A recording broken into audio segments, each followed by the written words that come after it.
Jeremy Lafredo for Rebel News outside of New York City Police Department's annual gala. Unlike past galas, the department won't be honoring fallen officers or detectives for keeping the city safe, but instead they'll be honoring serial felon Pfizer, the pharmaceutical behemoth and manufacturer of the COVID-19 vaccine. CEO Albert Bourla will be here to accept the award on behalf of Pfizer for Pfizer's, quote, commitment to public safety. For a law enforcement agency, it's especially interesting that the New York City Police are dedicating a whole evening and a once-a-year event to a corporation that has paid over $10 billion in penalties and is the culprit of the largest healthcare fraud in United States history. This NYPD Pfizer Gala marks the third high-end, invite-only event for Pfizer CEO Albert Bourla this month. Last week, he was at the notoriously secretive Bilderberg meeting inside an officially undisclosed location in Washington, D.C., with the director of the CIA, the chief AI scientist from Facebook, and other titans of industry, government, as well as military to discuss the policy agendas of the future. 2 weeks ago, Bourla was in Davos, Switzerland, at the World Economic Forum, explaining the reason Pfizer has a surplus of COVID vaccines is because there aren't enough, quote, educated people in the world who believe the vaccine is good. We are now throwing those into the garbage. It's sad to say. I'm in the process of throwing 30 million doses into the garbage because nobody wants them. We have a big demand problem. We right now have governments. We try to contact, not only Seth, who is doing great work with his team trying to get demand into the countries, but also we contacted through the embassies in Washington, every country, and nobody wants to take them.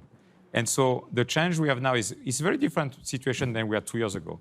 The problem we had 2 years ago is there was no mRNA capacity in the world, zero. The situation is very different today. Moderna has 3 billion doses of annual capacity.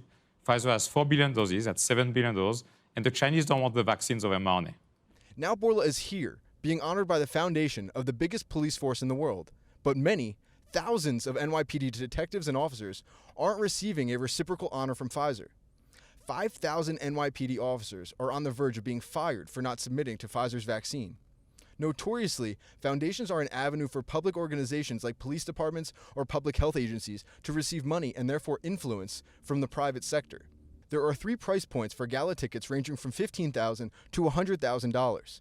Officially, for $100,000, a gala attendee could get a private discussion with NYPD leadership.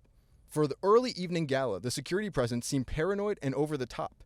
Militarized security vehicles, city officers draped in paramilitary vests, helmets, and assault rifles, seemingly expecting New Yorkers to be unhappy with their public funds being used to give an award to Pfizer. Hours before the event, a security officer in a suit confronted the first and only protester to arrive and asked him how many protesters the police should expect. How many people coming? I don't know. I hope like 2-3 million. Well, that's but it's not going to happen right now. So it's just me right now at the moment. Good enough. All right. So you guys stay right here? If that's okay. Yeah. Because anything behind is like considered private property. As the event began, more protesters showed up, booing attendees of the gala. Many of them were critical of NYPD leadership, giving Pfizer an award while hardworking officers' jobs were threatened for not taking the jab. Protesters dressed as the Pfizer vaccine and some as the mayor of New York City, Eric Adams. In a theatrical display, the Pfizer vaccine character put loads of fake money into the mayor's pockets. People dressed as sheep and followed around the fake mayor. The mayor explained that the sheep signify his New York supporters who don't dare criticize his COVID policies. We have the mayor here, and the mayor's being followed by sheep. Can you explain what the sheep are? These are my unthinking followers. These are the people who do whatever I say. When I say get vaxxed, they get vaxxed. When I say get boosted, they get boosted. And when I say let the celebrities do whatever they want without the mandates, they say, okay, that's fine with me as long as I can go to the game. So basically, these are my sheep, yeah.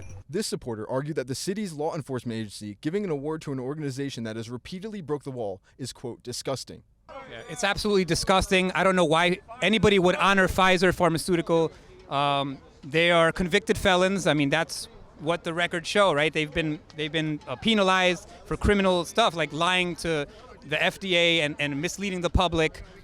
This is not an organization that we should be honoring, especially the NYPD. It's private. They're not letting any, from what I understand, they're not letting any press in there. That is totally disgusting. Nobody should be honoring these people. At the end of the evening, Tracy Morgan, famous actor and New Yorker, was spotted by protesters leaving the NYPD Pfizer Gala and walking to his illegally parked Ferrari. They yelled at him, accusing him of being a, quote, sellout. With Pfizer being awarded by the NYPD Foundation, it doesn't seem promising that unvaccinated officers will be left alone anytime soon.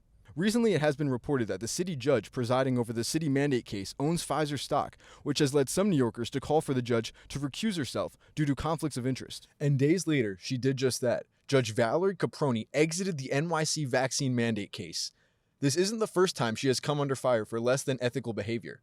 As the general counsel to the FBI, she was accused by the House Judiciary Committee of providing legal advice that was inconsistent with federal law, which aided intelligence agencies in the illegal surveillance of innocent Americans. For Rebel News from New York City, Jeremy Lafredo.